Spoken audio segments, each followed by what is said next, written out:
Chapter है और इसके बाद अब बचेंगे 3 चैप्टर बचेंगे, है ना। इसके बाद 3 चैप्टर बचेंगे, ठीक है। और अक्टूबर का महीना भी चल रहा है, आज है जिसकी 4 तारीख, अर्थात 4 अक्टूबर का आज हम लोगों का दिन है।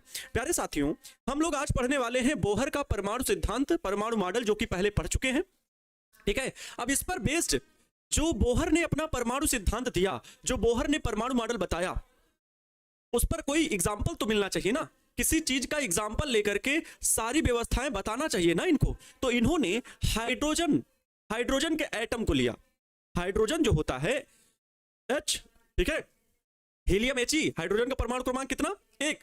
तो जो हाइड्रोजन होता है उसको लेकर के एग्जाम्पल लेकर के इन्होंने हाइड्रोजन परमाणु की व्याख्या की और उसके परमाणु मॉडल को हम सभी के बीच ला करके रखा। उन्होंने कहा इसी आधार पर अन्य तत्वों में, अन्य परमाणुओं में इसी प्रकार की घटना होती है।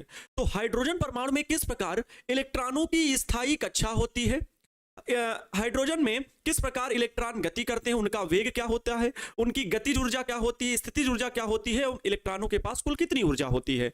इस प्रकार की सभी बातों को बोहर सर ने एग्जाम्पल देकर के बताया। तो किसका एग्जाम्पल लिया, हाइड्रोजन परमाणु का। ध्यान से समझ लेना, नहीं तो बुक से प्यारे साथियों समझ में कम आता है। तो बोहर का परमाणु मॉडल ये है, ठीक है, बोहर का परमाणु मॉडल ये है। अच्छा, तो प्यारे साथियों चैप्टर नंबर 12 हम लोग डिस्कस कर रहे हैं। आप सभी का स्वागत है इस खूबसूरत सी क्लास में। पिछले वीडियो लेक्चर में मैंने रदरफोर्ड का परमाणु मॉडल बताया था और साथ ही साथ बोहर का परमाणु मॉडल भी पढ़ा दिया था। क्या कमियां थी उनको आप लोगों ने पैनल पीडीएफ से देख करके लिख भी लिया होगा। नोट्स आपके पास जब पहुंचेगा तो वो भी चीज देख लीजिएगा। चैप्टर खत्म होने के बाद नोट्स पहुंचेगा। सभी चैप्टर्स के आपको नोट्स अवेलेबल है। एप्लीकेशन पर जाएंगे तो जहां पर वीडियोज लिखे होते हैं उसी के सामने पीडीएफ होता है और जब पीडीएफ में जाएंगे तो सबसे पीक पर आपको नोट्स मिल जाएगा, ठीक है। तो सभी का स्वागत है। जिस बच्चे का जन्मदिन है आज, भाई आपका जन्मदिन है, तो आपको जन्मदिन की हार्दिक शुभकामनाएं। माता रानी आप पर कृपा करें और आपके सदा सर्वदा भंडार भरती रहे, ठीक है। तो प्यारे बच्चों आपका सभी का स्वागत है। नमस्तुभ्यम, नमस्कार, आभार, अभिनंदन आप सभी प्यारे बच्चों का। जय श्री राम, राधे राधे, जय महाकाल।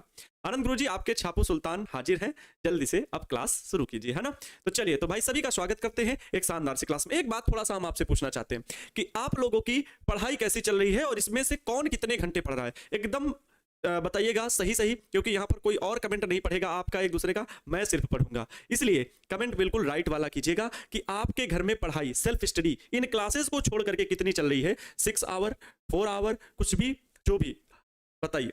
क्लासेस को मिला करके अगर बता रहे हैं तो मान लो 6 सब्जेक्ट पढ़ रहे हैं तो 6 प्लस अगर 4 घंटे आप सेल्फ स्टडी कर रहे हैं तो 10 आवर भी लिख सकते हैं। लेकिन सही हमें लगता है सभी क्लासेस को मिला करके, क्योंकि लाइव क्लास भी तो डेली कर रहे हैं ना, तो जितनी लाइव क्लासेस और प्लस क्लास ऑफलाइन ऑनलाइन जो भी मिला के कितने घंटे आपकी टोटल पढ़ाई हो रही है, सेल्फ स्टडी उसमें इंक्लूड हो, तो प्यारे ऐसे लिखिएगा 6 + 4, ऐसे भेजिएगा 6 + 4, तो मैं समझ जाऊंगा कि ये सेल्फ स्टडी है और ये क्लासेस का टाइम है। जल्दी से मुझे बताइए, मुझे देख करके बहुत खुशी होगी, ठीक है। मुझे बहुत बहुत खुशी होगी कि बच्चों की पढ़ाई कैसे चल रही है। प्यारे बच्चों, अब बहुत, है ना, कहते हैं जीवन में आप, मुझे लगता था कि मैं ही बहुत अच्छा हूं, लेकिन जीवन में आप सभी को नहीं खुश रख सकते। कुछ लोग आपकी बुराई करने आ ही जाएंगे। जब सच्चाई सामने आती है तो लोग, सत्य आज कलयुग है, वैसे वाकई में घोर कलयुग है। बहुत हिम्मत चाहिए थी और उस हिम्मत के लिए दाद देनी पड़ेगी कि सबके सामने, क्योंकि ऐसी चीजें कोई सामने नहीं रखता है, सब अपना अपना फायदा स्वार्थी होते हैं। लेकिन कुछ चीजें होती है, चलो खैर उन बातों को छोड़ते हैं हम, लेकिन हर एक इंसान को खुश नहीं किया जा सकता जीवन में, ये बात तो सही है ना। आपकी बुराइयां करने लोग आ जाते हैं, पता नहीं कहां कहां से आ जाते हैं, लोग उसका फायदा उठाते हैं, है ना। तो 6 + 4, 5 + 6, 6 + 2। हाँ, तो अब मैं आप लोगों से बस ये उम्मीद रख सकता हूं कि हाँ, अगर ऐसी पढ़ाई हो रही तो प्यारे बच्चों बस एक ही मन में इच्छा, लग चुकी है तलब मंजिल की, खुद को आग में झोंक देंगे, ठोकरें कहती हैं मारा जाएगा, लेकिन हौसले कहते हैं देख लेंगे, ठीक है। बड़ी ये पीर पर्वत सी पिघलनी चाहिए, हिमालय से फिर कोई गंगा निकलनी चाहिए। मेरा मकसद सिर्फ हंगामा फैलाना नहीं है, मेरा मकसद है कि ये सूरत बदलनी चाहिए। मेरे सीने में न सही तेरे सीने में सही, तेरे सीने में न सही तेरे सीने में सही, लगी हो आग बिहार बोर्ड में रैंक 1 लाने की। तो प्यारे दोस्त, ये आग लगनी चाहिए, ये आग लगनी चाहिए, ठीक है। चलो, मुझे देख करके अच्छा लगा कि सभी बच्चे का जो टाइम है बहुत अच्छा लग रहा है। 6 + 1 नहीं, 6 + 4 या 5 करिए, सेल्फ स्टडी को बढ़ाइए।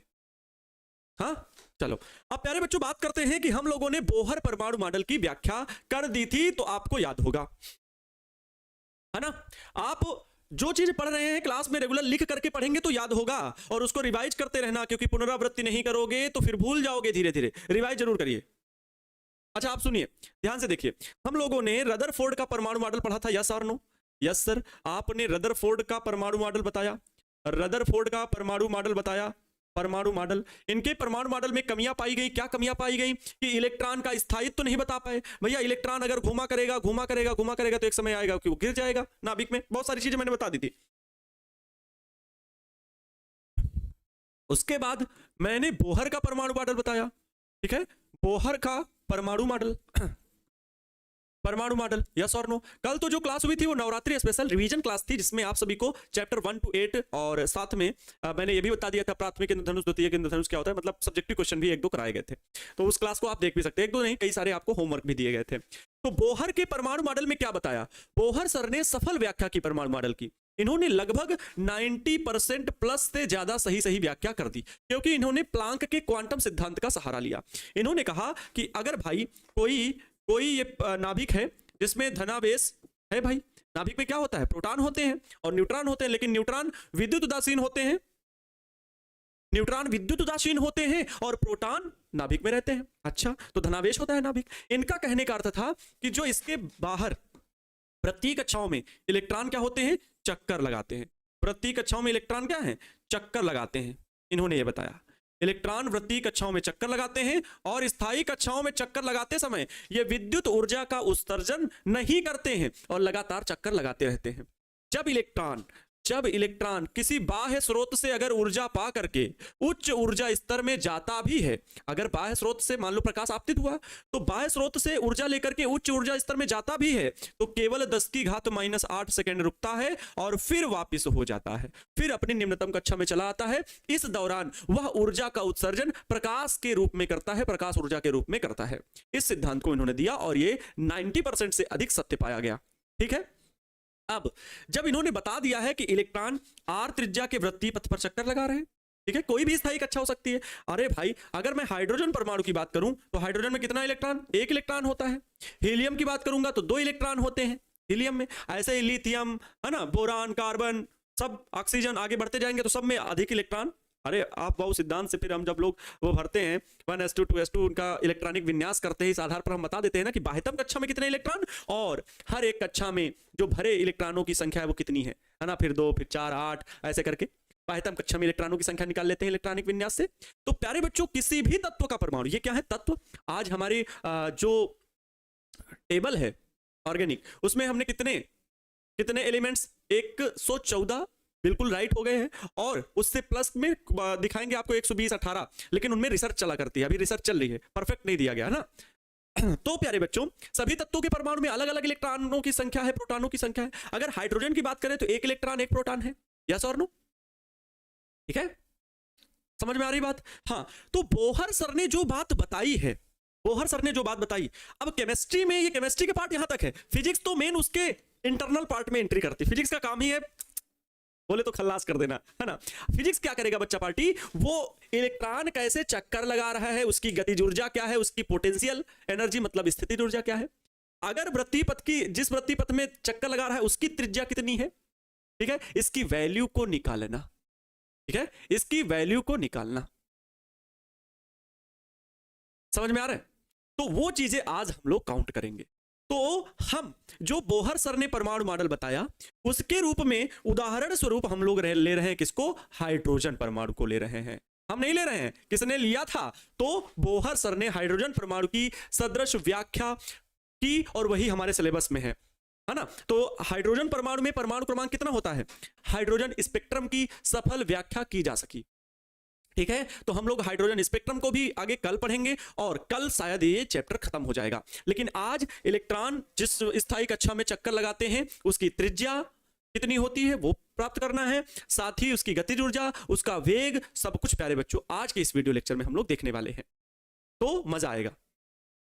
सर आप कितना घंटा पढ़ने के लिए कह रहे हैं, प्यारे बच्चों अगर मेरी बात करेंगे कि अभी के लिए आपका समय कितना होना चाहिए, तो अगर आप 6 से 7 घंटे, क्योंकि एक आधा घंटा ऐसा होगा जिसमें आप ज्यादा पढ़ रहे होंगे, कहीं ऑफलाइन जा रहे होंगे, अगर 6 से 7 घंटा, अच्छा 6 से 7 घंटा, ये कह रहा हूं कि कोई एक सब्जेक्ट आप 2 टीचर से भी पढ़ रहे होंगे, 2 टीचर से, लेकिन मैं चाहता हूं कि किसी भी एक टीचर को सिलेक्ट करो, वो कोई भी हो, किसी भी सब्जेक्ट का कोई भी टीचर हो, एक टीचर सिलेक्ट करना, नहीं तो आप कंफ्यूज रहोगे कि वो सर ने उस तरीके से बताया और ये सर ने इस तरीके से बताया। सभी सर अच्छे पढ़ाते हैं, सभी अच्छा पढ़ा रहे हैं, तरीके अलग अलग होते हैं, कोई कहीं से पढ़ के बहुत सारी बुक्स पढ़ के उनका समरी निकाल के आपको दे रहा होगा, कोई एक बुक पढ़ के आपको पढ़ा रहा होगा, कोई 10 किताब पढ़ के आपको पढ़ा रहा होगा, मतलब भली अलग अलग प्रकार से आपको पढ़ाने की कोशिश हो रही होगी, है ना। तो आपको कोई एक टीचर डिसाइड करना है, सबसे सबसे पहली चीज। और अगर 6-7 घंटे आप सब्जेक्ट में दे रहे हो, ठीक है, अगर आप 6-7 घंटे प्यारे बच्चों दे रहे हो, एक टीचर एक ही सब्जेक्ट से पढ़िए, चाहे जो हो, है। और दूसरी चीज, अगर आप ऑनलाइन में ट्रस्ट करते हो, है ना, ऑनलाइन में आपने बैच लिया हुआ है, आज आप बहुत सारे बच्चे ऐसे ही हैं जो ऑफलाइन नहीं जाते हैं, मुझे पता है बिल्कुल, और आपको जाने की जरूरत भी नहीं है। मैं ये नहीं कहता कि ऑफलाइन बेस्ट नहीं होता है, ऑफलाइन भी बेस्ट होता है प्यारे साथियों, वहाँ एक अलग माहौल बन जाता है कि बच्चों से बात करते हैं तो थोड़ा सा कंपटीशन का भाव आ जाता है। बाकी ऑफलाइन में टाइम ज्यादा वेस्ट होता है, हम तो ये कहेंगे, एक तो आपका जाना फिर आना, दूसरा वहां पर भी टीचर्स जो होते हैं बहुत सारी बातें चलती रहती हैं, तो इस वजह से टाइम तो वेस्ट होता है। लेकिन ऑफलाइन का फायदा ये होता है कि आप बच्चों के माहौल में जाते हैं तो कंपटीशन का थोड़ा सा भाव बढ़ता है। लेकिन वही कंपटीशन का भाव एक आप अपने फ्रेंड्स में, जितने बच्चे देख रहे हैं, फ्रेंड्स में एक छोटा छोटा व्हाट्सएप ग्रुप बना सकते हैं, ठीक है, छोटा छोटा व्हाट्सएप ग्रुप बना सकते हैं जिसमें आप 5-6 लोग ग्रुप स्टडी कर सकते हैं, ठीक है, ग्रुप स्टडी कर सकते हैं। और मैंने 1-2 बच्चों के एग्जाम्पल देखे भी हैं जिसमें वो 4 बजे 4 AM उठने का, एक 2-3 बच्चे स्टूडेंट में कह सकते हैं, वही ग्रुप स्टडी का भाव आया और बोले कि 4 बजे किसी हर हाल में हम लोगों को उठना है। तो वैसा लोग डिसाइड कर लेते हैं और यही होती है ग्रुप स्टडी, ठीक है, फोन से फोन कर दो उनको कि भाई उठ जाओ पढ़ना है। तो इस प्रकार से अगर ऐसा करोगे प्यारे बच्चों, तो ये आपका हो गया क्लास का टाइम। इसमें प्लस के अभी के लिए, वर्तमान समय के लिए, अक्टूबर महीने के लिए बहुत अच्छा समय है, ना ज्यादा ठंडी है, ठीक है, ना ज्यादा गर्मी, ना ठंडी ना गर्मी, ठीक है, इतनी गर्मी नहीं पड़ रही है। आप देखते होंगे शाम को मौसम बहुत अच्छा लगता है, पढ़ने में आपका मन लगेगा। तो प्यारे बच्चों ये जो 2 महीने हैं, अक्टूबर, ठीक है, अक्टूबर प्लस नवंबर, ये जो 2 महीने हैं, 60 दिन आपकी स्टडी टाइम के लिए बिहार बोर्ड परीक्षा 2025 में सबसे अच्छा रिजल्ट बनाने के लिए काफी है, ठीक है। तो इस समय अगर आप ये कर रहे हो तो प्लस के 6 घंटा प्यारे बच्चों आप जोड़ लीजिए, ठीक है, प्लस का 6 घंटा आप अपने आप को दीजिए मिनिमम 6 आवर, 6 आवर मिनिमम। इसके आगे मैं 6-7 नहीं लिखूंगा, 7, 8, 10, 12 ये आप पे डिपेंड है, सेल्फ स्टडी आप पे डिपेंड है, लेकिन ये इतना आपको करना होगा, ये इतना आपको करना होगा, ठीक है। ये सारे टॉपिक प्यारे बच्चों आपको समझना होगा, सिर्फ और सिर्फ आपको बताने के लिए था, मेरा उद्देश्य ये था कि सेल्फ स्टडी करिए प्यारे साथियों। जैसे हिंदी हो गया, इंग्लिश हो गया, इनमें सब पूरे सब में 100 नाम मार्क्स के हैं, तो ऐसा नहीं करना कि इन सब्जेक्ट्स को ना पढ़ो, हिंदी है, इंग्लिश, इनको भी पूरा समय दो। लेकिन कोशिश ये भी करना कि फिजिक्स और केमिस्ट्री, मैथ्स एंड बायोलॉजी, ये अगर आपने साइंस के सब्जेक्ट जो हैं, इनमें इन दोनों सब्जेक्ट से, हिंदी और इंग्लिश से, थोड़ा सा टाइम बढ़ा के रखो, क्योंकि हिंदी या इंग्लिश हो, पढ़ने में आपका पूरा समय अच्छे से मिल जाता है। अगर 1 घंटे देखेंगे तो आप पूरा मिल जाएगा, ठीक है, या 40-40 मिनट भी अगर आपने रिवाइज किया, बेहतरीन तैयारी कर सकते हो। लेकिन फिजिक्स में वही 1 घंटे 20 मिनट जोड़ दीजिए, केमिस्ट्री में वही 1 घंटे 20 मिनट जोड़ दीजिए, मैथ्स में वही 1 घंटे 20 मिनट जोड़ दीजिए, ताकि, क्योंकि ये इसमें टाइम लगता है, आपको कैलकुलेशन करना पड़ता है, आपको थ्योरी डेरिवेशन बनाना पड़ता है, जबकि वहां पर सारे क्वेश्चन आंसर्स लिखे हैं, बस आपको याद करना है, ठीक है। वो लैंग्वेज होती है, हिंदी एंड इंग्लिश, ये सब्जेक्ट नहीं है, आगे चल के आपको पता चलेगा, ये सब्जेक्ट नहीं है, ये साहित्य है, और इन्हें क्या बोला जाता है, भाषा, ठीक है, ये भाषा पर आधारित सब्जेक्ट है। तो आगे चल के जब आप किसी स्ट्रीम से कुछ करेंगे तो आपको सिर्फ भाषा एक माध्यम बन जाएगा, या फिर आप भाषाई ज्ञान पर क्या बन सकते हैं, आगे एजुकेशन प्राप्त कर सकते हैं हिंदी एंड इंग्लिश से, ठीक है। तो आपको ये बातें समझ में आनी चाहिए कि हमें कौन से सब्जेक्ट पे कितना टाइम देना है, बात समझ में आ गई।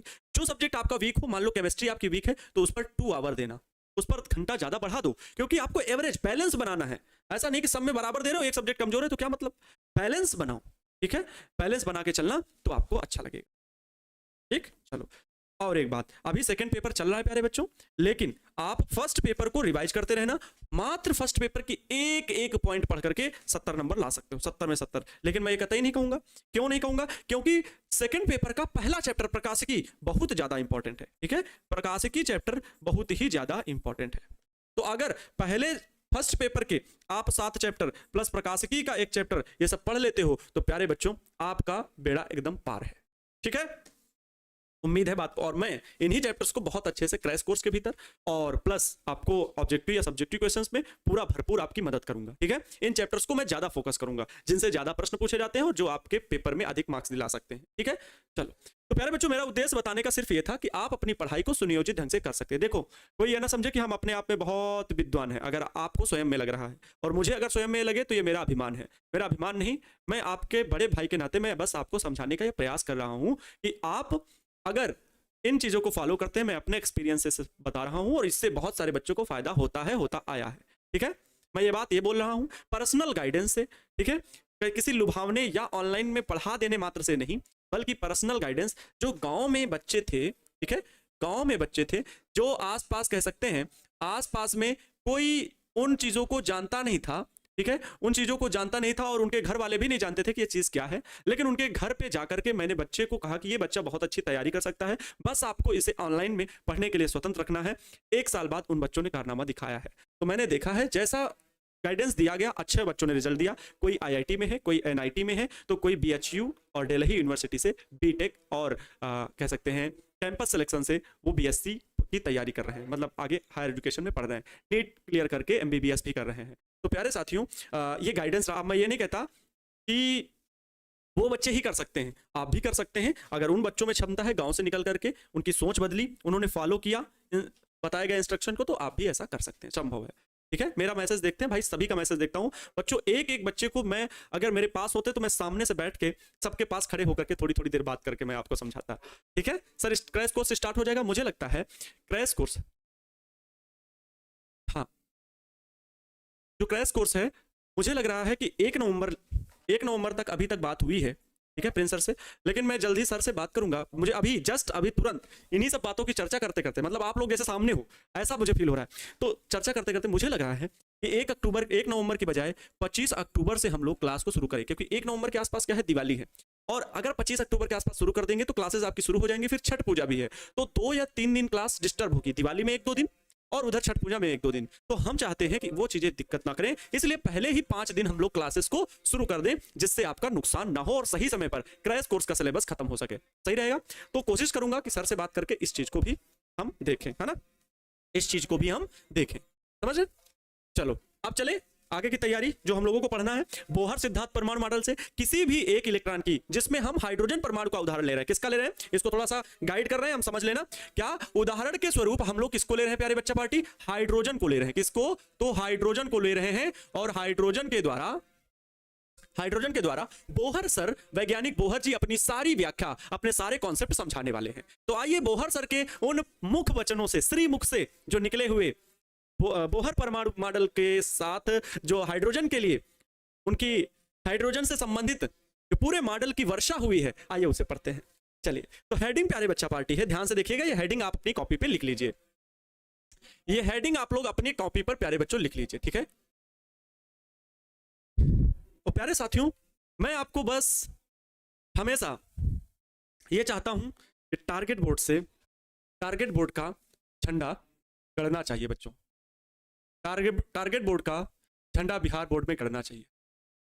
जब आप लोग कहोगे कि हाँ आनंद सर ने हमें पढ़ाया, हमें उस दिन न्यूज पे आपके ये शब्द सुन करके बस ईश्वर की कृपा से हार्ट अटैक ना आए, ठीक है, बहुत खुशी होगी। तो यही चाहता हूं, लेकिन मेहनत करना प्यारे बच्चों, और टारगेट बोर्ड का झंडा गड़ना चाहिए। और मुझे पूरा विश्वास है आप सभी जहां भी बैठे होगे इस बात को आज अपने दिमाग पे बिठा लोगे कि सर आएगा टॉपर, आएंगे रैंकर्स टॉप 10 में या डिस्ट्रिक्ट टॉपर में। अगर टॉप 10 में ही बात हो तो अगर रैंकर्स आएंगे तो सर टारगेट बोर्ड से आएंगे, ठीक है। और सिर्फ रैंकर्स नहीं, आगे आने वाले भविष्य में भी आपकी मैं पूरी गाइडेंस के लिए अपने से जो भी व्यवस्था बनेगी भाई कि हम आपको गाइड कर सकें, तो अभी से सारी बातें होती रहेंगी, है ना।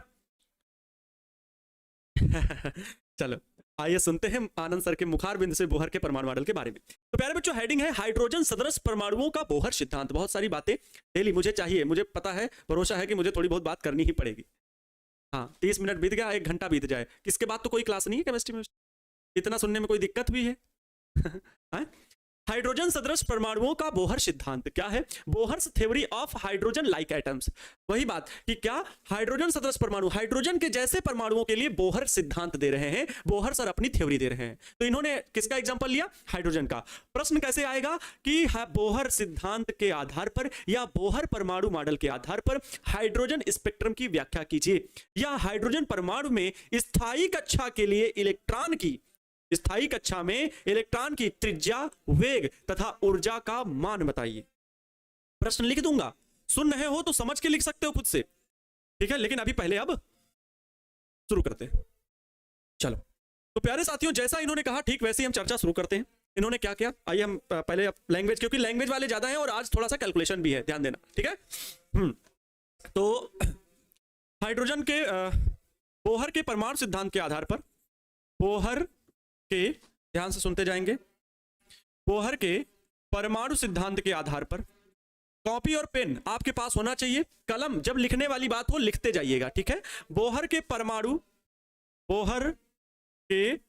परमाणु सिद्धांत के आधार पर, परमाणु सिद्धांत के आधार पर, बोहर के परमाणु सिद्धांत के आधार पर हाइड्रोजन स्पेक्ट्रम की, हाइड्रोजन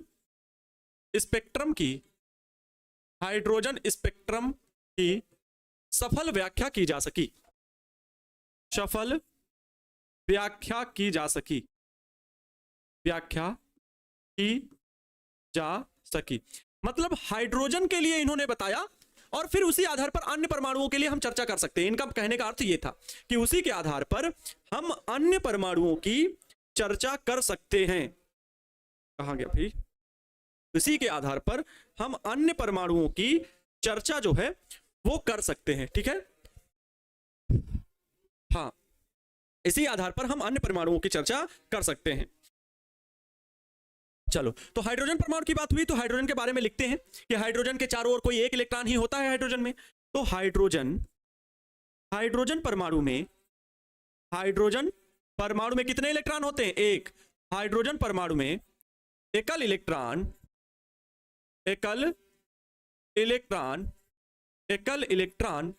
नाभिक के चारों ओर, फिर से ध्यान से सुनो, हाइड्रोजन परमाणु में एकल इलेक्ट्रॉन नाभिक के चारों ओर आर त्रिज्या के स्थायी कक्षा में चक्कर लगा रहा है।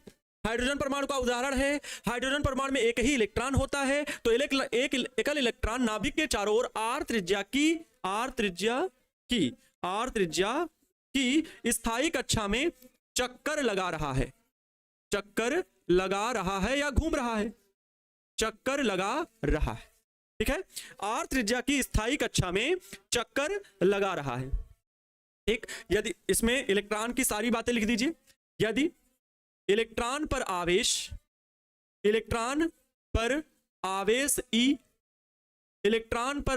स्मॉल ई, ध्यान से सुनो, इलेक्ट्रॉन पर आवेश ई, इलेक्ट्रॉन का द्रव्यमान कितना? स्मॉल एम, कामा, इलेक्ट्रॉन का वेग कितना? वेग वी, इलेक्ट्रॉन का द्रव्यमान एम, आवेश ई, वेग वी। यदि इलेक्ट्रॉन पर आवेश ई, द्रव्यमान एम व वेग वी है, तथा नाभिक पर आवेश कितना है? तो नाभिक पर भी परमाणु क्रमांक कितना होता है? हाइड्रोजन का 1 होता है, लेकिन पहले मैं परमाणु क्रमांक के साथ लिख रहा हूं आवेश कितना, जेड और ई। जेड ई इलेक्ट्रॉन के बराबर ही परमाणु प्रोटॉन में आवेश होता है, प्रोटॉन जितने संख्या होंगी वही परमाणु क्रमांक होगा, जेड ई लिख दिया। तथा नाभिक पर आवेश जेड ई है। यहां पर ध्यान देंगे,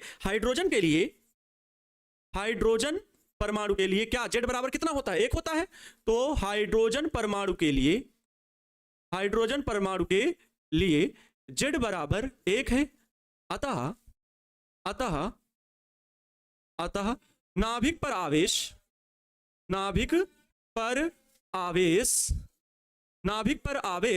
जेड ई बराबर ई, क्योंकि जेड की वैल्यू कितनी है? 1। सर हाइड्रोजन ही क्यों? क्योंकि हाइड्रोजन में एक एकल इलेक्ट्रॉन है, एकल प्रोटॉन है, इसकी व्याख्या समझा पाने में बेहतर है, ठीक है। बोहर ने कहा भैया इसकी व्याख्या समझा पाने में हमें आसान है। बुक में देखोगे वहां पर जेड है, बुक में देखोगे अगर आपके पास रेफरेंस बुक है, रेफरेंस बुक का मतलब समझ रहे हो, किसी भी अन्य व्यक्ति द्वारा लिखी गई पुस्तक, अगर उसमें देखोगे तो हो सकता है जेड हो, क्या हो? जेड साथ में लिखा हो, लेकिन वो जेड को हटाया जा सकता है। क्यों? क्योंकि आपके सिलेबस में हाइड्रोजन परमाणु को ही लेकर व्याख्या करनी है, अदर परमाणु की व्याख्या करनी ही नहीं है। तो इस वजह से जेड को 1 मान करके पूरी वैल्यू को हल करना है, बाद में जेड रखोगे तब भी आपकी वैल्यू आ जाएगी। बात समझ में आया? तो समझ लो। तो ये हो गई प्यारे बच्चों बोहर सर की बात, जिन्होंने क्या कहा, फिर से यहाँ पर इस जगह रिपीट करते हैं। हाइड्रोजन परमाणु में एकल इलेक्ट्रॉन नाभिक के चारों ओर r त्रिज्या की स्थायी कक्षा में चक्कर लगा रहा है या घूमता है। यदि इलेक्ट्रॉन पर आवेश E द्रव्यमान m वेग v है तथा नाभिक पर आवेश Z E है। हाइड्रोजन परमाणु के लिए Z बराबर 1 है, अतः नाभिक पर आवेश Z E है। अब सुनो, इलेक्ट्रॉन को नाभिक के चारों ओर घूमने के लिए क्या चाहिए? अभिकेंद्र बल चाहिए। ध्यान से सुनना, लिख रहे हैं इस बात को। इलेक्ट्रॉन को, चलो नए नए पेन से लिखते हैं, नए कलर से, है ना। इलेक्ट्रॉन को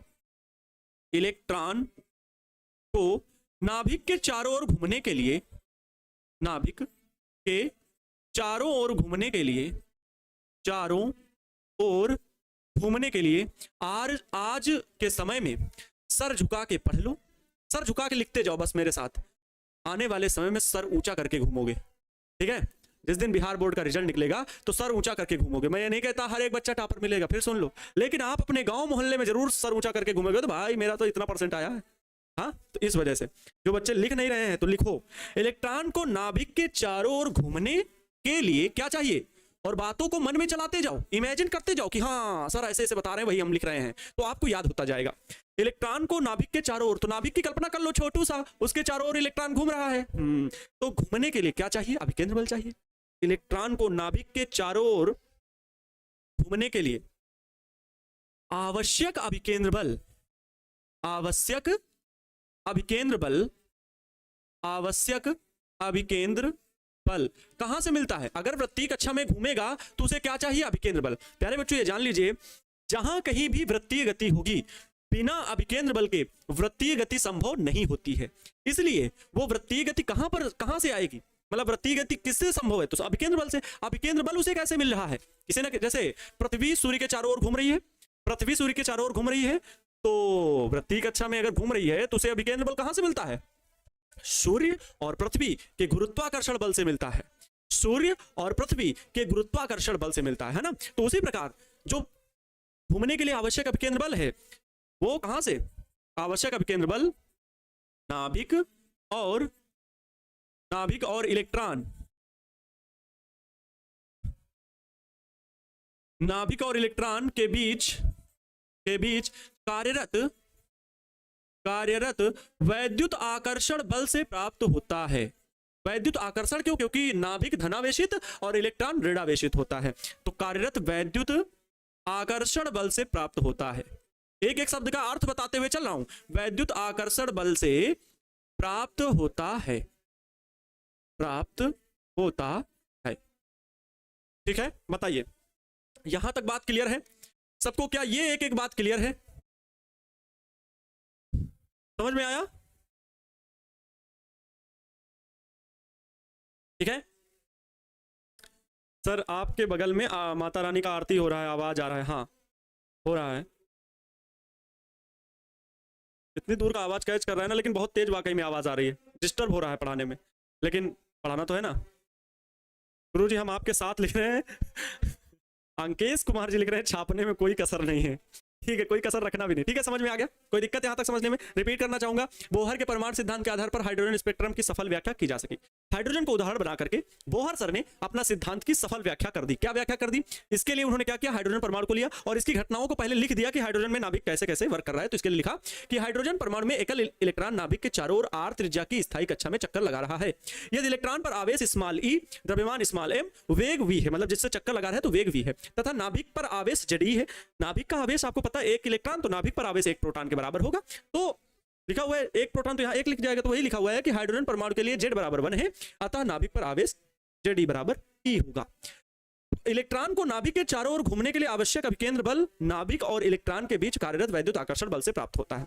अर्थात प्यारे बच्चे क्या मिलेगा? अभिकेंद्र बल जो होगा, जो अभिकेंद्र बल होगा वो किसके बराबर होगा? अभिकेंद्र बल किसके बराबर होगा प्यारे साथी? अभिकेंद्र बल को बोलते हैं सेंट्रीपिटल फोर्स। इलेक्ट्रिक फोर्स जो होगा मतलब वैद्युत बल, तो वो वैद्युत बल को क्या लिखेंगे भैया? वैद्युत बल के बराबर होगा। वो भी कैसा है? आकर्षण बल का है, तो वैद्युत आकर्षण बल लिख दीजिए, इसके बराबर होगा ना।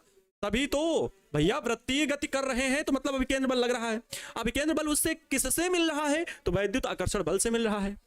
अब ध्यान देना, अभिकेंद्र बल कितना? तो इलेक्ट्रॉन का द्रव्यमान कितना है? m। इलेक्ट्रॉन का द्रव्यमान कितना? Small m। इलेक्ट्रॉन का वेग कितना? v। और त्रिज्या कितनी r। लेकिन क्या अभिकेंद्र बल का सूत्र ये होता है mv अपान में r? नहीं, अभिकेंद्र बल का सूत्र होता है mv स्क्वायर अपान में r। ध्यान से देखना। फिर वैद्युत बल क्या होता है कूलाम के नियम से? 1 अपान में 4 पाई एप्सिलॉन 0 Q1 Q2 अपान में r स्क्वायर। तो Q1 Q2 कौन है? ध्यान से सुनो प्यारे साथी जी, मैं यहां पर एक चित्र बना देता हूं। ये है प्यारे बच्चा पार्टी नाभिक, ठीक है, ये है नाभिक, इसके चारों ओर क्या है? धनावेश है, धनावेश है। इसमें एक प्रोटॉन है, एक न्यूट्रॉन है, ठीक है। इसके चारों ओर, इसके चारों ओर क्या है? एक जो इलेक्ट्रॉन है वो क्या कर रहा है? चक्कर लगा रहा है। एक इलेक्ट्रॉन क्या है? चक्कर लगा रहा है। इसकी त्रिज्या जो है वो है स्मॉल r, ठीक है। ध्यान से सुनना, इस प्रकार से। तो इसके मतलब इलेक्ट्रॉन और नाभिक के बीच कैसा कार्य करेगा? वैद्युत आकर्षण बल। तो वही चीज यहां पर भाई, इसका परमाणु क्रमांक कितना? Ze है। मैंने लेकिन कह दिया ना Ze बराबर E लिखेंगे। तो दो आवेश यहां पर कौन है? यहां पर भी E ही है, यहां पर क्या है? E है ना। Ze लिख लो, क्या लिख लो? यहां पर Ze, ठीक है।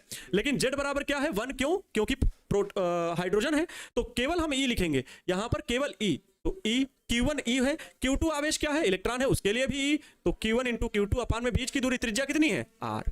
R square. समझ में आई इतनी बात? अब देखो यहां पर R स्क्वायर से ये R कैंसिल आउट, M कहीं है? कुछ नहीं, ठीक भाई। तो यहां पर वैल्यू मिल रही है mv स्क्वायर बराबर 1 अपान में 4 पाई एप्सिलॉन नॉट। बगल में बहुत तेज आवाज आ रही है, लेकिन अपने ध्यान को कंसंट्रेट करना पड़ रहा है, तो प्लीज आप लोग सपोर्ट बस करते रहें, ध्यान से पढ़ते रहें, ठीक है। हाँ, समझो ध्यान से। E इंटू ई स्क्वायर बटे में क्या? R। E इंटू ई क्या? E स्क्वायर बटे में R। अच्छा, इसको हम समीकरण 1 मान लेते हैं।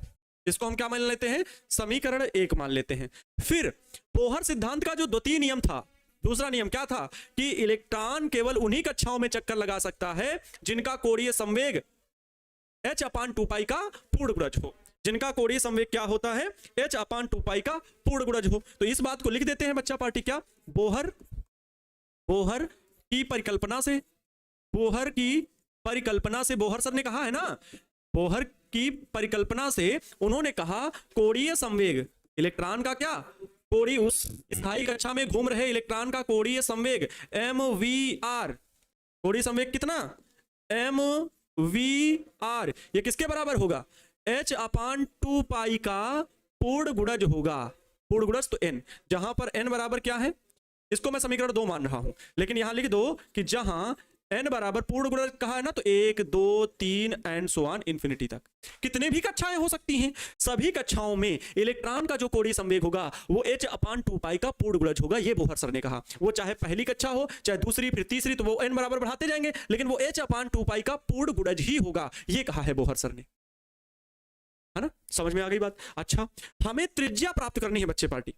ये दोनों प्रिंसिपल हमें मिले इलेक्ट्रॉन के बोहर सिद्धांत के आधार पर। हमें R की वैल्यू निकालनी है, वेग का मान निकालना है, ऊर्जा भी निकालनी है। तो चलो जल्दी से हम लोग क्या करते हैं, समीकरण 2 से और 1 से कैसे करके हमें R का त्रिज्या का मान मिले, वेग का मान मिले और ऊर्जा मिले। तो चलो त्रिज्या का मान निकालने के लिए हम थोड़ा सा यहाँ पर तरकीब निकालते हैं जिससे आसानी से हल हो सके। किसी एक समीकरण से हल करोगे तो दोनों चीजें नहीं, जो चीजें अप्लाई हो रही हैं इलेक्ट्रॉन में तो दोनों नियम लागू करना पड़ेगा ना। कह दो सर यहाँ से R का मान निकाल लो, हो गया? नहीं, अरे भैया दूसरी चीज भी तो यहां लागू हो रही है, तो उसको भी तो लागू करना पड़ेगा। दोनों के मिलान से हमें R का मान निकालना है। तो ऐसा करते हैं, यहां थोड़ा सा v स्क्वायर दिख रहा है, कुछ ऐसा करते हैं थोड़ा सा हल हो जाए अच्छे तरीके से। तो मैं समीकरण 2 का वर्ग करके क्या कर रहा हूं, समीकरण 2 का वर्ग करके समीकरण 1 से भाग देने पर, समीकरण 1 से भाग देने पर, समीकरण 1 से भाग देने पर, चलो वर्ग करके भाग देने पर ध्यान से देखेंगे बच्चा पार्टी। इसका वर्ग करो, क्या होगा? m, कलर दूसरा ले लेते हैं, m square v square r square, LHS का वर्ग हो गया, बराबर लगाओ समीकरण 2 का वर्ग करने पर। तो वर्ग करके समीकरण 1 से भाग भी देना है, तो इसका LHS ये है, इसका LHS ये था। LHS का वर्ग m square v square r square हो गया, भाग भी तो देना समीकरण 1 से। चलो पहले समीकरण 2 का पूरा वर्ग करके ऊपर लिख देते हैं। RHS का क्या है? n square h square upon में इसका वर्ग 2 पाई का होल स्क्वायर क्या होगा? 4 पाई स्क्वायर। अरे भैया 2 का स्क्वायर 4 होगा, पाई का स्क्वायर पाई स्क्वायर हो गया। अब समीकरण 1 से इसको भाग दे दो, समीकरण 1 से भाग दे दो। समीकरण 1 क्या है, mv स्क्वायर LHS है और RHS है 1 अपान में 4 पाई एप्सिलॉन नॉट इनटू का है ई स्क्वायर अपान में आर, ई स्क्वायर अपान में आर। अब ध्यान देना, बहुत कह रहे हैं इसीलिए थोड़ा सा डिफिकल्ट नहीं है, बस स्टेप पे ध्यान देना, एक एक स्टेप पे ध्यान दो। यहां पर कौन से कटा, m से एक m कटा, v स्क्वायर से v स्क्वायर पूरा बर्बाद हो गया, ठीक है, v स्क्वायर से v स्क्वायर पूरा बर्बाद हो गया। मैं अगली स्लाइड में चल रहा हूं, ठीक, मैं अगली स्लाइड में चल रहा हूं और लिखते हुए चलेंगे एक एक अपने साथ में, हमारे साथ में। अगर आज जोखिम भरा काम किए तो फिर गड़बड़ हो जाएगा, साथ देना। यहां केवल m बचा है, यहां केवल m बचा है और ये रटा नहीं जाएगा, ये किसी से भी नहीं रटा जा सकता है। ये आपको सिर्फ अगर ये कॉन्सेप्ट इतना याद रहेगा ना, यहां के बाद ये अभिकेंद्र बल, वैद्युत बल, फिर उसके बाद एक एक स्टेप आप करते जाओगे तो अपने आप ये कैलकुलेशन थोड़ी ना कि v से v कटा था, ये तो आपको काटना है, अपने आप से भाग दे करके फिर वैल्यू निकालनी। एम आर स्क्वायर, यहाँ एम आर स्क्वायर बचा, ये तो नीचे कट चुका है पूरा। इधर क्या बचा है ध्यान देना, इधर N square H square 4 pi square, N square H square बटे में 4 पाई स्क्वायर, गुणा लगाओ। ध्यान से देखना बच्चा पार्टी, ये जो वैल्यू है ये ऊपर सब पलट जाएगी ना, तो सबसे नीचे वाला ऊपर पहुंच जाएगा, 4 pi epsilon naught into R, तो 4 pi epsilon naught into R बटे में ये 1 इंटू ई स्क्वायर नीचे हो जाएगा, तो 1 इंटू ई स्क्वायर मतलब केवल ई स्क्वायर लिखो। अब देखो कौन कौन कैंसिल आउट हो रहा है, आप कैंसिल आउट हो रहा है 4 से 4, 1 पाई से 1 पाई कैंसिल आउट हो रहा है, और क्या कैंसिल आउट हो रहा है जल्दी बताओ, एन स्क्वायर एच स्क्वायर कहीं कैंसिल नहीं, एक आर से प्यारे बच्चों ये आर स्क्वायर कैंसिल आउट होगा, एक आर पूरा था, यहां 2 आर है तो एक तो खत्म हो गया, एक ही बचा। यहां पर प्यारे साथी m को भी हम इधर भेज देंगे, r बराबर मिलेगा, यहां पर r बराबर मिलेगा क्या, ध्यान देना, ऊपर मिलेगा एप्सिलॉन नॉट भी है n स्क्वायर और ये h square epsilon not, n square h square epsilon not केवल ऊपर बचा और कुछ नहीं है ऊपर, बटे में प्यारे बच्चा पार्टी m इधर आया, पाई एक बचा है, ई स्क्वायर है और कुछ तो हर में नहीं है, ये है r। प्यारे साथियों यही है बोहर त्रिज्या, बोहर त्रिज्या, बोहर त्रिज्या आर का सूत्र मिला, ठीक है, बोहर त्रिज्या आर का सूत्र हमें मिल गया, यही होता है। अगर एनवी कक्षा के लिए हमें वैल्यू निकालनी हो, एनवी कक्षा के लिए, एनवी कक्षा के लिए तो प्यारे साथियों इसे हम लिखेंगे आर एन बराबर क्या लगा देंगे, आर एन, यहां सफिक्स में छोटा सा एन और यही सूत्र पूरा लिखेंगे, N square H square epsilon naught बटे में m पाई ई स्क्वायर। ये प्यारे साथियों हो जाएगा बोहर त्रिज्या का एनवी कक्षा का सूत्र। लेकिन जहां पर ये लिख देना जहां n बराबर 1 2 3 एंड सो ऑन इन्फिनिटी तक है, जहां n equal to 1 2 3 and so on infinity तक। किसके लिए, ये किसके लिए, क्योंकि हाइड्रोजन ले चुके हो, पहले बता चुके हो हाइड्रोजन परमाणु के लिए, इसलिए z नहीं लिखोगे, हाइड्रोजन के लिए पहले बता चुके हो इसलिए z बराबर 1 लिख चुके हो। अब आपको बार बार इसमें चेंज नहीं करना होता है, ठीक है, चेंज करना नहीं होता है, समझ में आया, चेंज करना नहीं होता है। तो यह क्या है, हाइड्रोजन स्थाई, हाइड्रोजन में स्थायी कक्षाओं के लिए त्रिज्या का व्यंजक है, यह हाइड्रोजन में, हाइड्रोजन के लिए स्थायी कक्षाओं की त्रिज्या का व्यंजक है, स्थायी कक्षा के लिए त्रिज्या का व्यंजक है, ठीक है, त्रिज्या का सूत्र है, व्यंजक की जगह पर ये लिख लो त्रिज्या का सूत्र है। अगर मैं पहली कक्षा बात करूं, ठीक है, पहली कक्षा के लिए, पहली कक्षा के लिए n बराबर क्या रखेंगे 1, तब r1 बराबर, यहां पर n बराबर 1 रखो, r1 बराबर n 1 का स्क्वायर होगा, 1 का स्क्वायर तो लिखा नहीं जाएगा, 1 का स्क्वायर मतलब 1 हो जाएगा, केवल बचेगा h स्क्वायर एप्सिलॉन नॉट बटे में m पाई इनटू का ई स्क्वायर। अब बच्चा पार्टी ये सुनो, इस सूत्र में हमें h की वैल्यू पता है, h की वैल्यू पता है ना 6.62 इंटू 10 की पावर -34, एप्सिलॉन नॉट की वैल्यू पता है 8.85 इंटू 10 की पावर में -12, m की वैल्यू पता है इलेक्ट्रॉन का द्रव्यमान 9.1 इंटू 10 की पावर 31, है ना, 9.1 गुणे 10 की घात -31, पाई की वैल्यू 22/7 या 3.14, ई इलेक्ट्रॉन पर आवेश कितना होता है तो 1.6 गुणे 10 की घात -19। सबकी वैल्यू पता है हमें, इनमें इसमें सभी मान रख कर गणना करने पर गणना करने पर R1 बराबर लगभग हल करने के बाद आता है 0.53 एंगस्ट्रॉम ब्रैकेट में लगभग। ठीक है, तो इतनी पहली त्रिज्या होती है हाइड्रोजन परमाणु के पहले। हाइड्रोजन परमाणु की पहली कक्षा में इतनी होती है ना। हाइड्रोजन परमाणु की पहली कक्षा है ये क्या है? हाइड्रोजन परमाणु की पहली कक्षा। हाइड्रोजन परमाणु की पहली कक्षा। ठीक है, पहली कक्षा। इसे क्या कहते हैं? इसे बोहर त्रिज्या कहते हैं। इसे बोहर त्रिज्या कहते हैं। इसे बोहर त्रिज्या कहते हैं। हो गया प्यारे बच्चों, इसे बोहर त्रिज्या कहते हैं। इस प्रकार से कैलकुलेशन हमने किया, बहुत ज्यादा कठिन नहीं था। इसमें हमने किया क्या प्यारे बच्चों? ध्यान से देख सकते हैं सामने। अभिकेंद्र बल किसके बराबर हुआ? तो वैद्युत आकर्षण बल के बराबर था। ठीक है, वैद्युत आकर्षण बल के बराबर रख करके अभिकेंद्र बल का सूत्र रखा। साथ ही साथ हमने वैद्युत आकर्षण बल का सूत्र रखा और इसके बाद दोनों समीकरणों को वर्ग करके भाग दे करके जैसे देखा आपने मैंने, वो यहां पर त्रिज्या की वैल्यू हमने निकाली। इसको समीकरण कोई नाम दे दो। ये समीकरण मान लो कितना है? 3 है। समीकरण ये कितना है? 3 है। याद रखिएगा क्योंकि यहां पर समीकरण 1 और ये समीकरण 2। ठीक है, ये समीकरण 2, ये समीकरण 1, याद रखिएगा। ठीक है, इनकी जरूरत पड़ेगी। तो यह समीकरण मिल गया, त्रिज्या मिल गया। अब प्यारे बच्चों हम लोगों को चाहिए क्या? वेग। ठीक है, स्थायी कक्षाओं में इलेक्ट्रॉन का वेग कितना होता है? स्थायी कक्षाओं में इलेक्ट्रॉन का वेग कितना है? इसको आइए लिखते हैं। तो नेक्स्ट हेडिंग लिखिए, स्थायी कक्षाओं में इलेक्ट्रॉन का वेग। स्थायी कक्षाओं में इलेक्ट्रॉन का वेग। स्थायी कक्षाओं में इलेक्ट्रॉन का वेग। स्थायी कक्षाओं में इलेक्ट्रॉन का वेग कितना होगा, हमें यह बताना है। स्थायी कक्षाओं में हमें इलेक्ट्रॉन का वेग बताना है।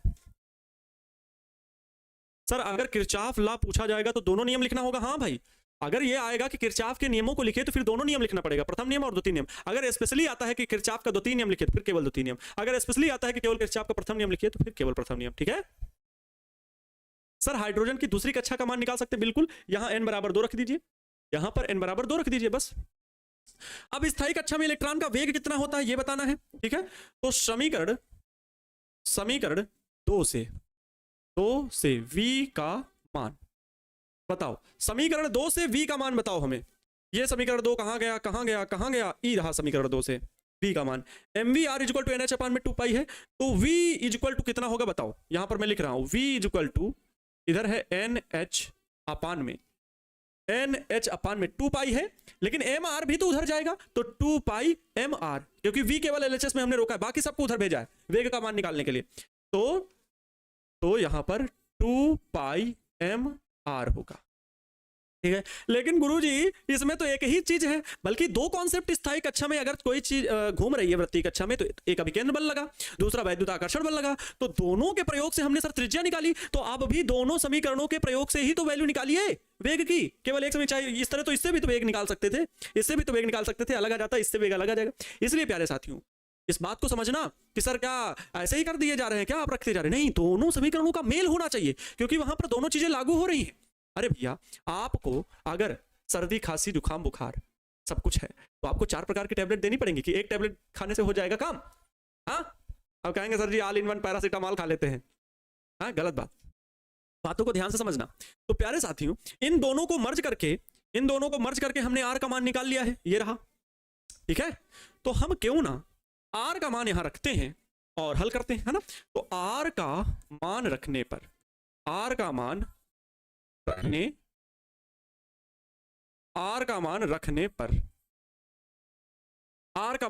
बताओ क्या होगा। तो v = NH/2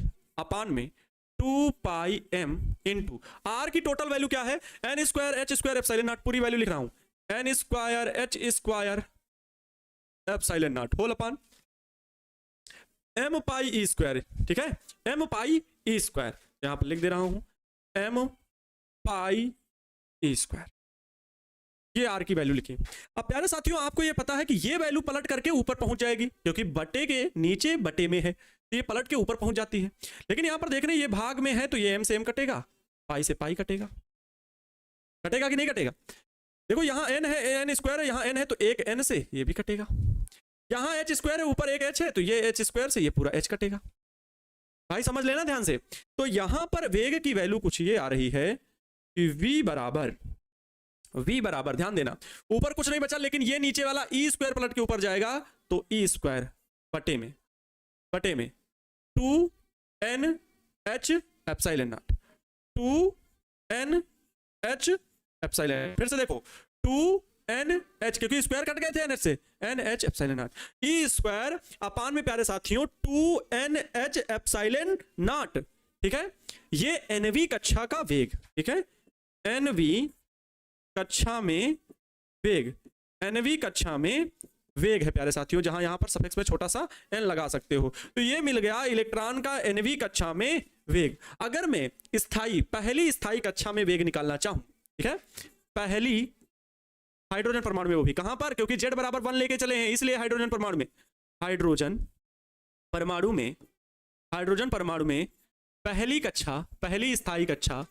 पहली स्थायी कक्षा में इलेक्ट्रॉन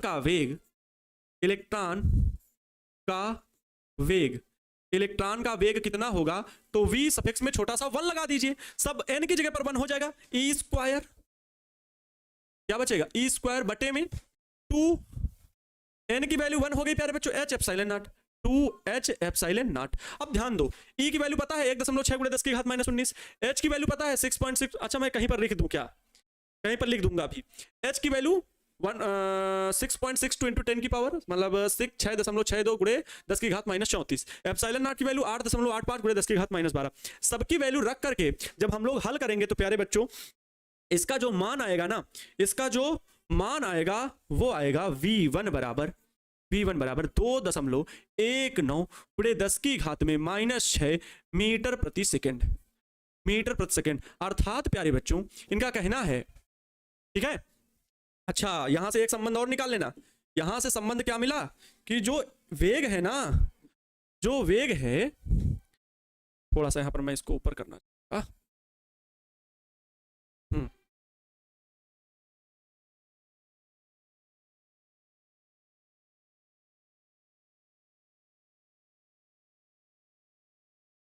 सुनो ध्यान से, यहां पर जो इलेक्ट्रॉन का वेग है ना vn, ये प्यारे बच्चों क्या होगा, n के, देखो कक्षाओं की संख्या के क्या है, व्युत्क्रमानुपाती है, कक्षाओं की संख्या क्या है, व्युत्क्रमानुपाती है। इसके लिए कुछ शब्द लिखिए, बताइए क्या लिखेंगे, अर्थात बाहरी कक्षाओं का वेग कम होता जाएगा, अर्थात बाहरी कक्षाओं का वेग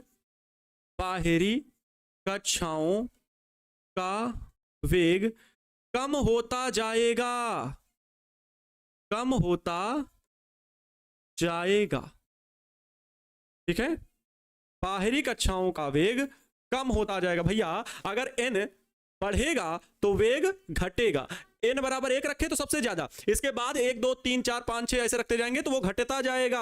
और यह प्यारे बच्चों क्या आया है, यह पहली कक्षा का वेग है, यह प्रथम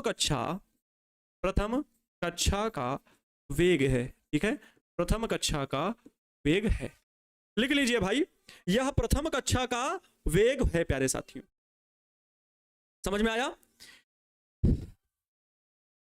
यह अगर प्रश्न में आ जाए कि निम्न कक्षा, सबसे निचली कक्षा का वेग क्या होगा, अधिक होगा, इस सूत्र से याद रखिएगा, सबसे निचली कक्षा का वेग क्या होगा, सबसे अधिक होगा।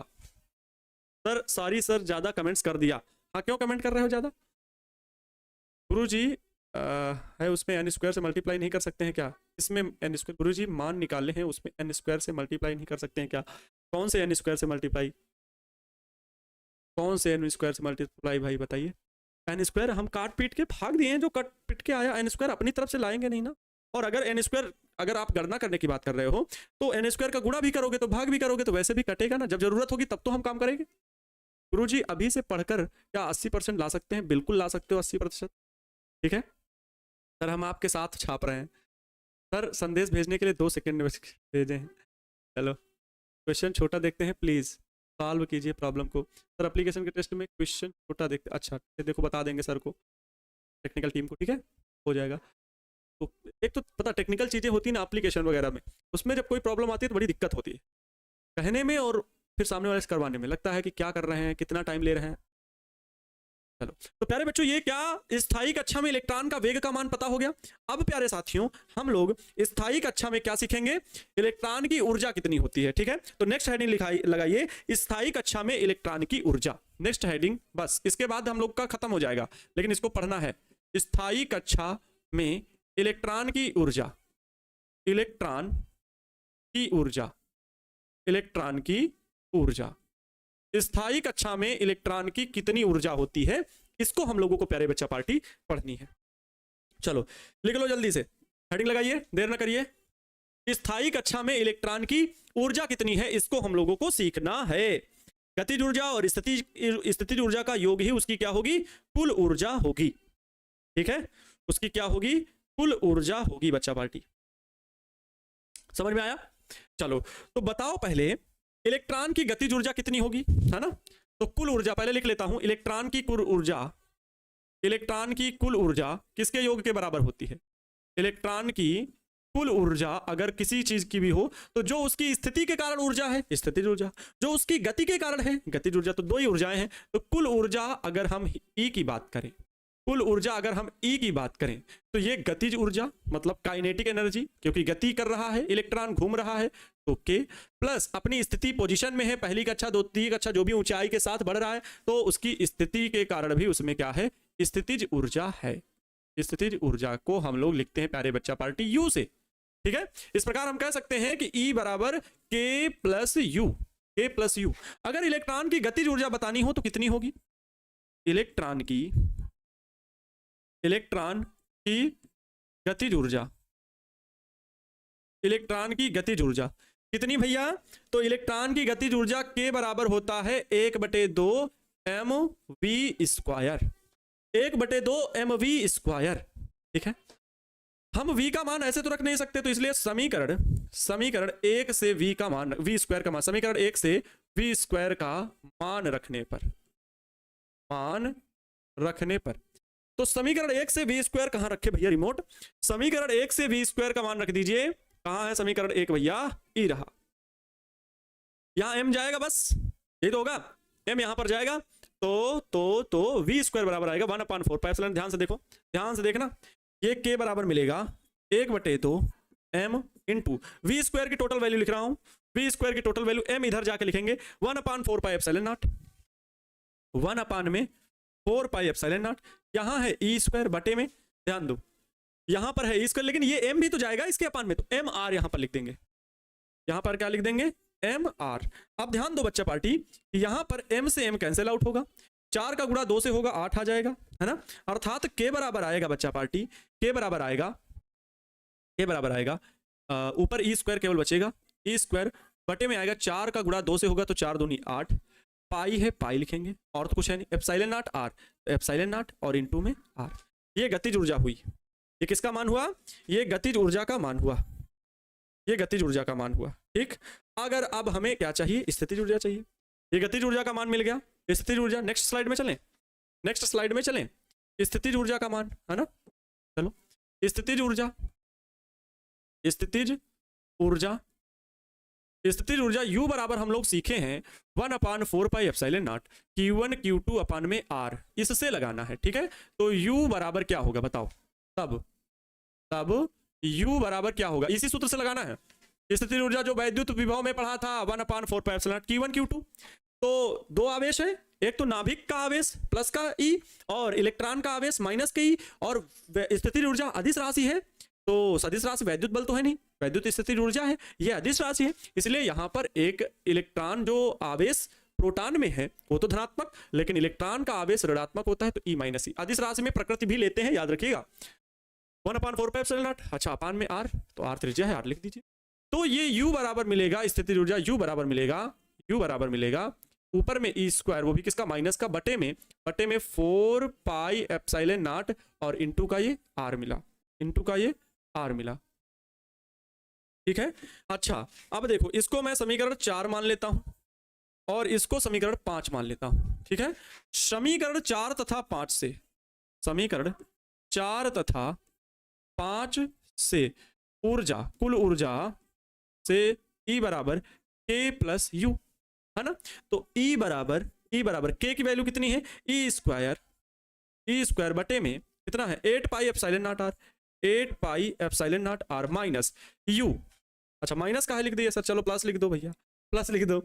U की वैल्यू तो यही है, माइनस का ई स्क्वायर है। प्यारे बच्चों जब माइनस का ई स्क्वायर होगा तो वही प्लस को ये वाला माइनस यहाँ लग जाएगा, तो इसलिए मैं डायरेक्ट लिख दे रहा हूँ माइनस का ई स्क्वायर बटे में ये वैल्यू कितनी है 4 पाई एप्सिलॉन नॉट इनटू में आर। ठीक, अच्छा आप ध्यान दो बच्चा पार्टी, ध्यान यहाँ पर ये दो कि ये 8 लिखा हुआ है ना, इसको अगर मैं इसको ध्यान देना, ये जो 8 आया था, चलो 8 लिखा रहने दो, लेकिन ध्यान दो, ध्यान ये दो कि ई स्क्वायर कॉमन है, क्या क्या कॉमन है मैं कॉमन ले रहा हूं, देखो ई स्क्वायर कॉमन बटे में, ध्यान देना 4 यहाँ भी छिपा हुआ है, 4 कॉमन हुआ, पाई यहाँ भी है, पाई यहाँ भी, पाई यहाँ भी है, एप्सिलॉन नॉट यहाँ पे, एप्सिलॉन नॉट यहाँ भी है, आर यहाँ पे, आर यहाँ पे, आर यहाँ पे ले लिया। अब देखो प्यारे बच्चों बचा क्या है, यहाँ पर ऊपर तो ई स्क्वायर जब कॉमन ही ले लिया, दोनों जगह ई स्क्वायर था, ई स्क्वायर कॉमन लिया, ऊपर बचा 1 बटे में। ध्यान दो यहाँ पर 8 है जबकि यहाँ पर 4 है, इसीलिए मैंने 4 कॉमन लिया, तो जो कॉमन लिया जाता है उसी से भाग दिया जाता है, मतलब यहाँ 2 छिपा हुआ है, वही 2 बचा, 1/2 माइनस, माइनस लगा दो। इस पद में कितना बचा है, इस पद का तो e square 4 pi epsilon naught r सब कुछ कॉमन हो गया, तो कुछ नहीं बचा, मतलब 1 है, मतलब 1 है। अच्छा अब इसको हल करो, 1/2 माइनस 1 तो कितना आएगा, -1/2, इतना समझदार तो हो ना, -1/2 कितना आएगा, -1/2। तो अगर प्यारे साथियों ध्यान से समझो, अगर यहाँ -1/2 लिख करके इसको गुणा कराएं तो हमें ई का मान मिलेगा, हमें ई का मान मिलेगा माइनस का ई स्क्वायर बटे में जो बटा 2 आएगा उससे गुणा करा दो तो 4 दूनी 8 हो जाएगा, 8 पाई एप्सिलॉन नॉट इनटू का R, 8 pi epsilon naught into का आर। ये क्या मिलेगी, संपूर्ण ऊर्जा मिलेगी उस इलेक्ट्रॉन की, क्या मिलेगी, संपूर्ण ऊर्जा मिलेगी। अब इसमें आर का मान रख दीजिए, ठीक है, इसमें क्या करिए आर का मान रख दीजिए, हल हो जाएगा। इस समीकरण में आर का मान रखने पर, आर का मान रखने पर, आर का मान रख दीजिए, हल हो जाएगा। चलिए तो ई स्क्वायर ई बराबर माइनस का ई स्क्वायर बटे में, माइनस का ई स्क्वायर बटे में 8 pi epsilon naught, 8 pi epsilon naught, 8 pi epsilon naught into small R है ना, हाँ इनटू में एप्सिलॉन आर है, मतलब इनटू में स्मॉल आर है। स्मॉल आर की वैल्यू क्या थी लिखना है, ये आर की value n square h square epsilon not, n square h square epsilon naught बटे में कितना है आर की वैल्यू, ये यहाँ m पाई ई स्क्वायर, तो m पाई ई स्क्वायर। अब ध्यान से देखो कौन कौन बर्बाद हो रहा है, m से m नहीं है, e से पाई बर्बाद हुआ, और कोई बर्बाद हो रहा है, और कोई नहीं बर्बाद हो रहा है, ध्यान से देखना। अब देखो e बराबर मिलेगा, पहले इधर लिख देते हैं, e बराबर क्या मिलेगा, ध्यान से देखो, ये m e स्क्वायर ऊपर जाएगा तो माइनस है, m e स्क्वायर ऊपर गया, ये वाला ऊपर ऑलरेडी e स्क्वायर है तो गुणे में लिख दो, बटे में प्यारे बच्चा पार्टी 8 एप्सिलॉन नॉट इनटू का ये टोटल वैल्यू लिखी हुई n square h square epsilon not. अब देखो इसको गुणा करके लिख रहा हूं, तो e बराबर मिलेगा माइनस का m e की पावर 4 हो जाएगी, स्क्वायर स्क्वायर कितना 4 हो जाएगा, बटे में 8 एप्सिलॉन नॉट तो एप्सिलॉन नॉट का स्क्वायर हो जाएगा into n square h square, तो n स्क्वायर h स्क्वायर। यही प्यारे बच्चों nवीं कक्षा की क्या हो जाएगी, ऊर्जा का सूत्र हो जाएगा। ठीक है, यह nवीं स्थायी कक्षा में इलेक्ट्रॉन की ऊर्जा का सूत्र है, इलेक्ट्रॉन की ऊर्जा का सूत्र है, इलेक्ट्रॉन की ऊर्जा का क्या है प्यारे बच्चों, सूत्र है, इलेक्ट्रॉन की ऊर्जा का सूत्र होता है। ठीक है, एक हम लोग पढ़ेंगे रिडबर्ग नियतांक, क्या पढ़ेंगे, रिडबर्ग नियतांक। देखिए अगर हम रिडबर्ग नियतांक की वैल्यू को यहां पर रिप्लेस करें, यदि रिडबर्ग नियतांक, एक वैज्ञानिक रिडबर्ग आए थे जिन्होंने क्या किया, इस हाइड्रोजन परमाणु का जो व्याख्या किया बोहर सर ने, उन्होंने कंक्लूजन करके उचित जो नियतांक थे उन पर रिसर्च करके एक नियतांक बता दिया, हमेशा हमेशा के लिए एक वैल्यू फिक्स कर दी। जो इतना बड़ा सूत्र दिख रहा है ना, उसमें उन्होंने कुछ कंक्लूजन करके एक नियतांक बनाया जिसका मान निकाल करके उन्होंने फिक्स कर दिया, और उसको बोलते हैं रिडबर्ग नियतांक। यदि रिडबर्ग नियतांक जिसका मान कितना होता है, इसके बारे में आपको पढ़ना नहीं है, इसकी रिसर्च नहीं करनी है आपको, ठीक है। वो भाग देकर के वैल्यू सब निकाला जाता है, वो आपको यहाँ पे डेरिवेशन नहीं करना है। तो रिडबर्ग नियतांक को हम लोग लिखते हैं आर से। एक वैज्ञानिक रिडबर्ग जो थे उन्होंने मतलब आर से लेटर से लिखते हैं, और आर इज इक्वल टू जो होगा me² बटे में 8 एप्सिलॉन नॉट स्क्वायर और n epsilon not square h³ और n, ठीक है, ये हो जाएगा। m e की पावर 4 है, अच्छा e की पावर 4 है, ध्यान से सुनो, n की जगह यहाँ पर n की जगह पर c है, क्योंकि मुझे भी इसका मान नहीं याद था भैया, जो है बात साफ, इनका मान मुझे याद करने की जरूरत भी नहीं पड़ी। m e की power 4 8 epsilon not square c h³, जहां पर यहाँ पर मैं लिख दे रहा हूं, जहां c प्रकाश की चाल है, क्या है, c प्रकाश की चाल है, ठीक है, जहां c प्रकाश की चाल है। अगर इसको रिप्लेस करके हम ये वैल्यू भाग दें, कहीं पर नहीं है तो हम r, मतलब ये जो दिख रहे हैं ना सारे नियतांक, इसमें मैं r को रखना चाहूं, ठीक है, इसमें मैं r को रखना चाहूं, तब सूत्र क्या बन जाएगा, तब सूत्र क्या बन जाएगा, तब प्यारे बच्चों सूत्र ये बनेगा En बराबर माइनस का RH c अपान में n स्क्वायर। क्या बनेगा, माइनस का RH अपान में ई स्क्वायर, इतने क्या, इलेक्ट्रॉन वोल्ट, इतने इलेक्ट्रॉन वोल्ट कुल ऊर्जा का सूत्र होगा, ठीक है, लिख लीजिए, इतने इलेक्ट्रॉन का, वो इस इलेक्ट्रॉन का सूत्र होगा, समझ गए। इसको जब हम हल करते हैं तो आता है माइनस का 13.6 n स्क्वायर इलेक्ट्रॉन वोल्ट। अगर RH की वैल्यू रख करके हल किया जाएगा तो इतना एकल पहली कक्षा में इलेक्ट्रॉन का वेग, ऊर्जा आ जाती है। खैर, अब ऊर्जा का भी मान हो गया, यहां तक भी लिख करके अगर आप हल कर दोगे एग्जाम में पूरे नंबर मिलेंगे। ये रिडबर्ग नियतांक के पदों में हो गया। रिडबर्ग सर जब आए उन्होंने खोज की, उसके मतलब इन नियतांकों को, कांस्टेंट को एक अलग नाम दे दिया आर, और इस रूप में बना दिया। कहा भैया अगर इन चीजों को रिप्लेस करके आर के रूप में लिखना चाहो तो ये केवल बन जाएगा RH अपान में n square, h square epsilon naught 8 me की पावर 4, ये सब को रिप्लेस करके एक नया नियतांक जिसमें प्रकाश की चाल c भी इंक्लूड है वो रख दिया, और इस प्रकार का सूत्र बना दिया। तो RH अपान में n स्क्वायर, ये रिडबर्ग सर ने किया। तो आप लोग इतना बस याद रख सकते हैं। और आज की क्लास में इतना ही प्यारे बच्चों। थोड़ा सा जो समझ में ना आया हो, क्लास को दोबारा देखना, पक्का समझ में आ जाएगा। आज के लिए इतना ही, विदा लेते हैं। क्वेश्चन कैसे पूछेगा, क्वेश्चन इस प्रकार से पूछेगा, बोहर सिद्धांत के आधार पर हाइड्रोजन परमाणु की सदृश व्याख्या कीजिए, जिसके आधार पर स्थायी कक्षा में इलेक्ट्रॉन की त्रिज्या, इलेक्ट्रॉन का वेग, इलेक्ट्रॉन की ऊर्जा का सूत्र बताइए। बस ऐसे सूत्र पूछेगा, प्रश्न पूछेगा, ठीक है। तो विदा लेता हूं प्यारे बच्चों, आप सभी के प्यार सपोर्ट के लिए बहुत बहुत धन्यवाद। क्लास में अंतिम से जुड़े रहने के लिए बहुत शुक्रिया, क्योंकि रोकना बड़ा काम होता है ना, आप लोग भाग जाते हैं जब कठिन डेरिवेशन होते हैं ना, आप लोग भागने का प्रयास करते हैं। वैसा अभी तक मुझे देखने को नहीं मिला आप सभी के ओर से, और ये होना भी चाहिए। एक एक टॉपिक को बेहतरीन तरीके से समझना होता है, क्योंकि प्यारे बच्चों फिजिक्स, केमिस्ट्री, मैथ्स ये ऐसे सब्जेक्ट हैं जिनमें आपको समय देना पड़ेगा टीचर के साथ, है ना, टीचर के साथ मिल करके पढ़ना पड़ेगा, उसकी बातों को ध्यान से सुनना पड़ेगा।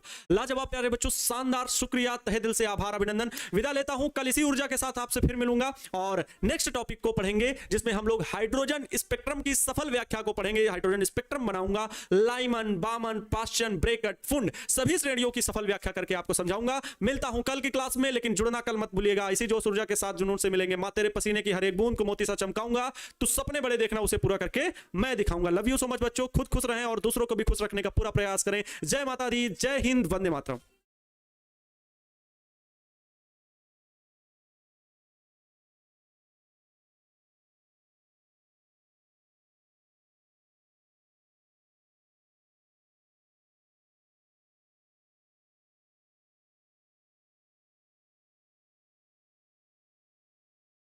तो जय हिंद।